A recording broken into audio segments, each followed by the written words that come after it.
Good morning class.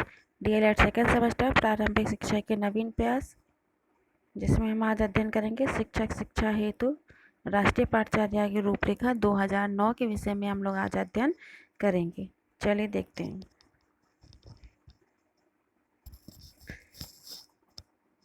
अगर हम लोग इसके बेस को समझें तो स्वतंत्रता के बाद भारत ने शिक्षा के क्षेत्र में क्या है उल्लेखनीय प्रगति की है। लेकिन जैसी प्रगति चाहिए थी उस हिसाब से बहुत अच्छी प्रगति की। साक्षरता दर, बुनियादी ढांचा और विद्यालय के वातावरण में निरंतर सुधार भी हो रहा है। निःशुल्क एवं अनिवार्य बाल शिक्षा अधिकार अधिनियम 2009 भारत के शैक्षिक आवश्यकताओं की पूर्ति की दिशा में उठाया गया अत्यंत दूरगामी कदम था। यानी निःशुल्क एवं अनिवार्य शिक्षा बाल अधिकार अधिनियम जो 2009 भारत की शैक्षिक आवश्यकताओं की पूर्ति के लिए जो उठाया गया कदम था वह बहुत ही दूरगामी कदम माना जाता है। इससे देश की शिक्षा व्यवस्था में आमूलचूल परिवर्तन अपेक्षित हुए हैं। इसके लागू होने से हमारी शिक्षा व्यवस्था में समस्त अनेक चुनौतियां भी उत्पन्न हुई हैं। इन परिस्थितियों में विद्यालय में योग्य शिक्षकों की मांग अत्यधिक बढ़ा दी गई है। यानी कि ऐसे शिक्षकों की मांग की गई है जो योग्य हों और अच्छे से अच्छे शिक्षा दे सकें। ऐसे शिक्षकों की मांग की गई है। तो ये NCFT है 2009 है। इसका मुख्य उद्देश्य क्या है? इसका मुख्य उद्देश्य है कि योग्य देख रहे हैं योग्य पेशावर और मानवीय मूल्यों से युक्त शिक्षकों को तैयार करना। यानी ऐसे शिक्षक तैयार करने हैं जो योग्य होने चाहिए, पेशेवर और मानवीय मूल्यों से युक्त होने चाहिए। ऐसे शिक्षकों की मांग की गई है।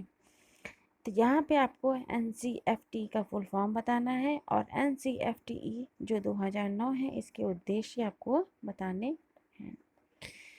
आगे अगर हम बात करें तो NCFT 2009 के दस्तावेज में शिक्षक शिक्षा हेतु प्रमुख सुझाव भी दिए गए हैं, जिसमें पहला अगर हम देखें तो क्या है, प्रशिक्षण के दौरान प्रशिक्षुओं को सूचना एवं संप्रेषण तकनीक, सैद्धांतिक एवं प्रयोगात्मक जानकारी दिया जाना चाहिए।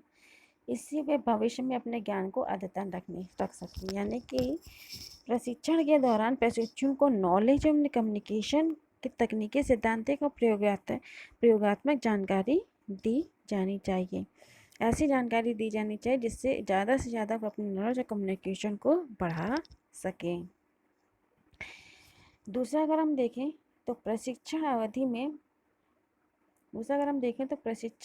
में क्या है, प्रशिक्षुओं को यह बताना कि शिक्षक सामग्री को ऑडियो वीडियो रूप में कैसे परिवर्तित किया जाए। यानी कि प्रशिक्षण जब आप लोग इंटर्नशिप में जाते हैं, प्रशिक्षण करते हैं, BTC का कोर्स कर रहे हैं, तो यहाँ पे आप लोग प्रशिक्षुओं जो आपको बताया जाना चाहिए कि आप लोगों को ये जानकारी प्राप्त होनी चाहिए कि शिक्षण सामग्री यानी जो हमारा TLM है उसको ऑडियो वीडियो रूप में कैसे परिवर्तित किया जाए। यानी कि क्रिया को, यानी कि जो पढ़ाया जा रहा है इस क्रिया से पठन पाठन को मनोरंजक कैसे बनाया जा सकता है। यानी अगर हम बच्चे को अल्फ़ाबेट सिखा रहे हैं, छोटा बड़ा ही सिखा रहे हैं, तो ऑडियो वीडियो के माध्यम से बच्चों को इस तरह से सिखाएं जिससे उनके ज्ञान में ज़्यादा से ज़्यादा अर्जित कर सकें। नेक्स्ट अगर हम बात करें तो प्रशिक्षण पाठ्यक्रम में भाषा, गणित, सामाजिक विज्ञान तथा सामाजिक विज्ञान एवं विज्ञान विषय के पाठ्यक्रम भी शामिल किए जाने की बात यहाँ पे कही है। यानी प्रशिक्षण पाठ्यक्रम में भाषा हमारी एक लैंग्वेज होनी चाहिए, कोई भी हो सकती है, हिंदी, इंग्लिश, जो भी लैंग्वेज हो वहाँ की वो भाषा होनी चाहिए। गणित होना चाहिए, सामाजिक विषय होना चाहिए, सामाजिक विज्ञान और विज्ञान विषयों के पाठ्यक्रम भी शामिल किए जाने की बात यहाँ पे कही गई है।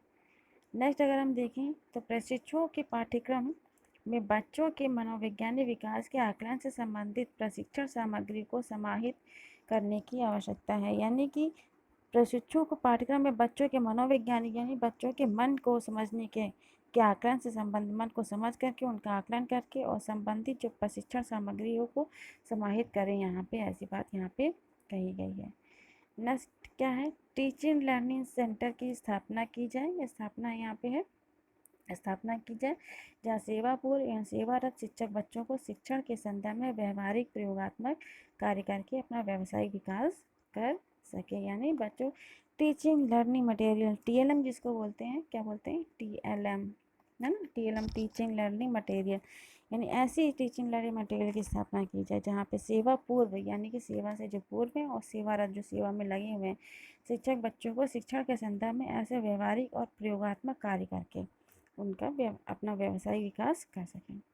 प्रशिक्षण के दौरान प्रशिक्षुओं को अनौपचारिक प्रौढ़ शिक्षा विषयक प्रशिक्षण तकनीक पर प्रशिक्षण दिया जाए, यानी कि ऐसा प्रशिक्षण दिया जाए कि कभी कभी क्या होता है प्रशिक्षण के दौरान बच्चों को स्कूल के अलावा बाहरी लोगों को पढ़ाने और प्रौढ़ शिक्षक जो प्रौढ़ हो चुके हैं लोग किसी कारणवश शिक्षा नहीं ग्रहण करते हैं जो युवा लोग हैं उनको भी पढ़ाने की तकनीक ऐसे विषय है कि उन लोगों को भी वो पढ़ा सकें।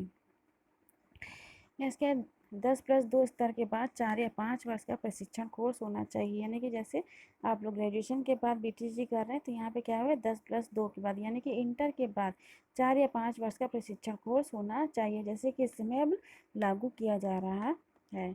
नेक्स्ट, विकलांग बच्चों को सामान्य बच्चों के साथ समेकित रूप से शिक्षा प्रशिक्षण दिया जाना चाहिए। विकलांग बच्चों के प्रति समझ एवं पहचान से संबंधित विषय सामग्री तैयार की जाए, यानी कि विकलांग जो बच्चे हैं उनको भी क्या करना चाहिए सामान्य बच्चों के साथ शिक्षा दी जानी चाहिए, जिससे मैं क्या है इनको प्रशिक्षण देना चाहिए विकलांग बच्चों के प्रति समझ और पहचान से संबंधित विषय सामग्री तैयार की जाए। नेक्स्ट है आपका कि अनुसूचित जाति अनुसूचित जनजाति अल्पसंख्यक बच्चों को शिक्षा संबंधित प्रशिक्षण दिया जाए। जो बाहरी बच्चे जो अनुसूचित जाति के हैं अनुसूचित जनजाति के और अल्पसंख्यक बच्चे हैं उनकी शिक्षा से संबंधित प्रशिक्षण दिया जाए, ऐसी बात उन्होंने कही थी। तो ये हमारा था NCFT 2009 से संबंधित कुछ बातें कही गई थी। तो यहाँ पे